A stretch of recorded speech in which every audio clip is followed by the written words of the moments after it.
बिस्मिल्लाहिर्रहमानिर्रहीम। अस्सलामुअलैकुम। मेरा नाम मोहम्मद इलियास चिश्ती है और इस वक्त मौजूद हूँ Chishti chemicals and engineering workshop Khanewal में।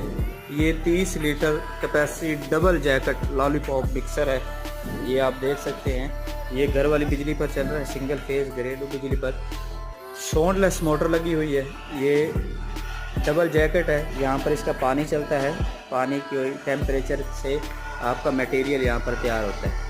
आप इसकी फिनिशिंग देख सकते हैं, बहुत ही अच्छी इसकी फिनिशिंग हुई है और सिंगल फेस घरेलू बिजली पर चलता है। इसकी कैपेसिटी 30 लीटर है। जी हाँ, 30 लीटर आप लॉलीपॉप इसके अंदर बना सकते हैं और बआसानी फिलिंग कर सकते हैं। नीचे इसकी नोज़लें लगी हुई हैं, इस नोज़ल के ज़रिए आप इसमें पानी की फिलिंग कर सकते हैं और इसमें जो तैयार मटेरियल है वो आप निकाल सकते हैं। ठीक है, मैन्युफैक्चर्ड बाय है Chishti chemicals and engineering workshop Khanewal.